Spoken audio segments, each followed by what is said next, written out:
SEO is like social media. Most people don't know how to go viral, and when they do, they have no idea why it happened. In this video, I'm going to explain to you what SEO is in 2025 and how it works, the factors that influence your website's ranking on Google, and how it's changing with AI so that you can dominate the search game in 2025. First things first, SEO stands for Search Engine Optimization, and it's the process of making tweaks to your website and adding content so it can rank at the top of searches that your customers are going to be looking up into Google. The goal of SEO is to get free traffic from your ideal audience so you can sell your products, your services, get leads, and ultimately grow your business. I often relate SEO and how it works to social media because more people use social media than they do SEO. On social media, you're trying to get more followers, more likes, more views on your videos, and it's the same thing with your website. With SEO, you're trying to get more views on your website, rank high on Google searches, and ultimately get more traffic to the thing that you're selling. And when it comes to social media and SEO,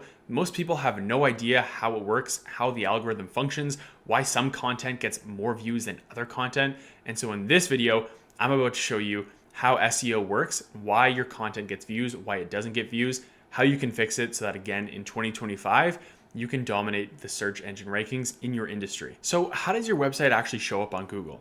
If I search up my business, my website pops up. How does that happen? Well, Google uses something called bots or spiders to crawl your website, scan it for information, and add it to its huge database called the index. If your website isn't indexed on Google, it won't show up on search results, which is why sometimes some of your pages on your website won't show up on Google. In order to get more of your pages indexed by Google, you use something called Google Search Console. Google Search Console is a tool that lets you index your website or submit your sitemap into Google so that it can be indexed and show up on search results. Now, search results are simply the list of websites that pop up when you search a specific term or phrase. So for example, if I search plumbers near me, you can see the top websites that are ranking on that search. And that's the goal of SEO, to get to the very top on the first page of Google for the search terms that you want to be at the top of. So if you're a plumber, you'd want to be on the first page or top position of plumbers near me or keywords like that. So how do you actually get to that first position or first page of Google? Just like social media, Google has an algorithm that takes into account a lot of different factors and variables, some more important than others, to choose which websites get to the first page and second, third page, etc. Think of it like this. Google is a company just like Instagram, Facebook, YouTube, all those social media platforms. And so it wants to keep users on the platform. And so to do that, it has to give them content that it thinks is the most relevant to what they're searching up. And so the websites that you see on the first page of Google when you search something up are websites that Google thinks is the best source of information for that specific search query. So what are the factors or variables that Google takes into account to rank a website on the first page, and what does that mean for your website? The first one is keywords and the search intent. So a keyword is just the phrase that someone searches up into Google. Plumbers near me, like the example, is a keyword. The search intent is what the user searching that thing is trying to do. If I'm searching plumbers near me, I'm looking to hire a plumber to do a fix or a repair on my plumbing. But if I search up how to fix a clogged drain, I'm probably not looking for a plumber near me. I'm looking to do it myself. So the intent behind a search is going to be dependent on which websites show up and what kind of page show up on the first page of Google. So on your website, if you're trying to rank for a search term like plumbers near me or plumbers in your location, you're not going to rank a blog post on that page. That's probably going to be your homepage or a landing page on the website that talks about your services. If you're trying to rank for the keyword how to fix a clogged drain, you're probably going to write a blog post to rank for that keyword. The next one is content quality and relevance. So the content of your website, whether it's a blog post, a landing page, your homepage, needs to be high quality compared to other websites trying to rank for that search term. So the content needs to be detailed, going in depth on the specific topic that you're trying to rank for. It needs to be structured properly so that it makes sense for the reader to read from start to finish. And then finally, it needs to be relevant. If you're trying to rank a page that's written in 2015, you're going to have a hard time doing that in 2025. Another factor that Google takes into account is EEAT, experience, expertise, authoritativeness, and trustworthiness. Google likes to see websites that have a consistent track record of being credible and showing customers the information that they're looking for. This is something that takes time, and if your website's older and you've been updating it consistently, your EEAT score is probably higher. Another way to say this is your domain authority, or the authority score of your domain. You can check this using SEMrush, and your authority score is going to determine how easy it's going to be for your website to rank high on Google searches. So how do you increase your domain authority or your authority score on your website? Aside from the obvious ones that we talked about, having great content on your website that's credible, it's useful, and it's relevant, one of the ways is backlinks. You've probably heard this term before. Backlinks is simply a link on another website linking back to yours. And having high quality backlinks, which a high quality backlink is simply defined as a link on another website that has a good anchor text linking back to your website, and that website that's linking back to yours is getting lots of traffic, and that website has a high authority score. Think of it like this. If a big creator on social media like Alex Hormozi shouts out your Instagram page, your page is going to get a ton of traction, likes, comments, follows, etc. on it. It's the same with your website.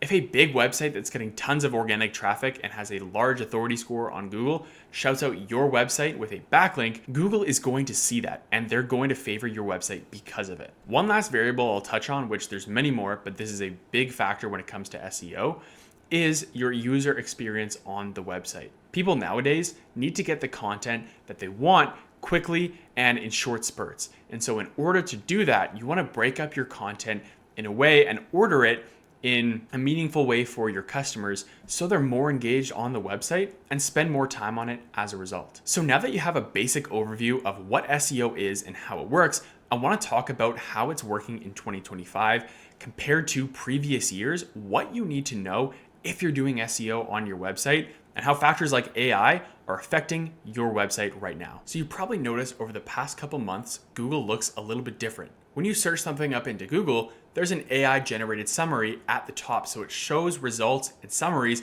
before you even scroll down to see websites. Now this is quite new. It's sometimes clunky, but it's going to evolve over time, which Google has even said so. So do you need to do anything differently to get your website into this AI generated summary? Well, yes and no.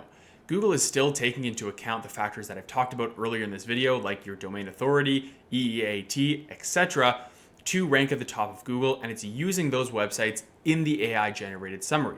However, you can tweak your content to have a better chance of showing up in the AI generated summary. The first thing you can do is optimizing your content for shorter snippets or featured summaries. That means on a blog or website page for a specific search, write a summary or an answer to that question so that it has a higher chance of showing up in the AI generated summary. Because as you've seen, it shows 1 or 2 lines out of the website that answers the question. So if you can provide a summary or a direct answer to that specific search question, then you have a higher chance of showing up in that AI generated summary. Another thing you can do is focusing your website on topical authority. That means writing blog posts around niche topics that aren't broad. So for example, if I have a plumbing website, instead of writing broad, generic content on all types of plumbing, I might want to niche down to talk about sinks or hot water tanks, boilers, etc. Get as niche as you can when you're writing your blog content, because when someone has a clogged kitchen sink drain, they're not searching up how to fix plumbing issues, they're searching up how to fix my clogged kitchen sink drain. The next trend that you've probably heard of and people have been talking about for the past 2 years is AI generated content. Most people think that Google de-ranks AI generated content because it senses the AI in it, which is simply false, and Google has even said so. However, Google still favors websites that give users the information they're looking for and real human experiences. So using generic AI prompts to write content is not going to cut it. We use AI every single day to write content for our clients' websites, but that doesn't mean we just get AI to do everything. We still have to do due diligence to research topics, keywords that are trending, searches that our audiences are going to be looking up into Google. And instead of just prompting ChatGPT to write us an article on that thing, we first feed it the research that we've done on that topic so that it can take from relevant sources that have a high authority on Google. In short, Google will not de-rank a website if it has AI generated content on it.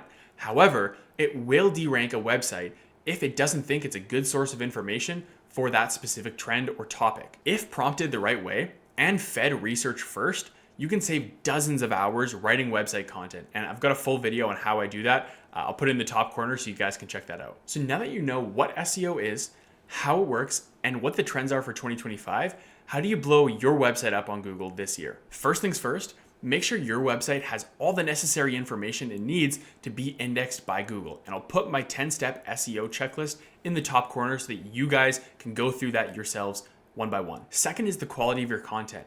Make sure that on every single website page you have and on your blogs, the content is clear, concise, it's structured properly for a reader, and it's relevant to the time period that you're in. The third and final tip is making sure your content is optimized for AI-driven searches.